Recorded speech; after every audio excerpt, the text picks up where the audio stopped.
Hello hi అందరికీ welcome back to my channel at shy blogs. ఈరోజు లంచ్లోకి అయితే బంగాళదుంప ఇగురు చేశాను. బంగాళదుంప ఇగురు ఎలా తయారు చేయాలో చూద్దామా. ముందుగా బంగాళదుంపలు కడిగేసుకొని సగం కట్ చేసుకొని ఒక గిన్నెలో వాటర్ పోసుకొని సాల్ట్ వేసుకొని ఉడికించుకోవాలి. ఉడికించుకున్న ముక్కల్ని పీల్ తీసేసి చిన్న చిన్న ముక్కలుగా కట్ చేసుకోవాలి. ఆ తర్వాత అందులోకి పచ్చిమిర్చి పేస్ట్ అనమాట, పచ్చిమిరపకాయలు, వెల్లుల్లి, జీలకర్ర, ధనియాలు, కొత్తిమీర, కరివేపాకు, ఉప్పు మొత్తం కలిపి మిక్స్ చేసుకోవాలన్నమాట. మిక్సీ చేసుకొని పక్కన పెట్టుకోవాలి. మరీ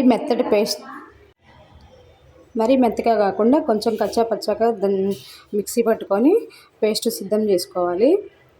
ఆ తర్వాత ఒక ఉల్లిపాయ తీసుకొని దాన్ని ముక్కలుగా కట్ చేసుకొని పక్కన పెట్టుకోవాలి. ఆ తర్వాత తిరగమాత ఒక బాండి తీసుకొని స్టవ్ వెలిగించి బాండి పెట్టి ఆయిల్ వేసి ఎండుమిర్చి, పోపు గింజలు, కరివేపాకు, ఒక పెద్ద సైజు ఉల్లిపాయ ముక్కలుగా కట్ చేసుకొని పక్కన పెట్టుకున్నాం కదా, ఆ ఉల్లిపాయ కూడా వేసి మొత్తం వేగిన తర్వాత బాగా అందులో కొంచెం పసుపు యాడ్ చేయండి. పసుపు యాడ్ చేసి మంచిగా మిక్స్ చేసుకొని కొంచెం వేగాలన్నమాట. వేగిన తర్వాత మనం ముందుగా మిక్సీ పట్టుకొని ఉంచుకున్నాం కదా పచ్చిమిర్చి పేస్ట్, ఆ పచ్చిమిర్చి పేస్ట్ కూడా తాలింపులో వేసేసి ఆ పచ్చి వాసన అంతా పోయిన దాకా వేపుకోవాలి. బాగా వేపుకున్న తర్వాత ముందుగా కట్ చేసి పెట్టుకున్న బంగాళదుంపలు కూడా వేసి మంచిగా తిప్పుకోవాలి. అంతే, బంగాళదుంప ఫ్రై రెడీ.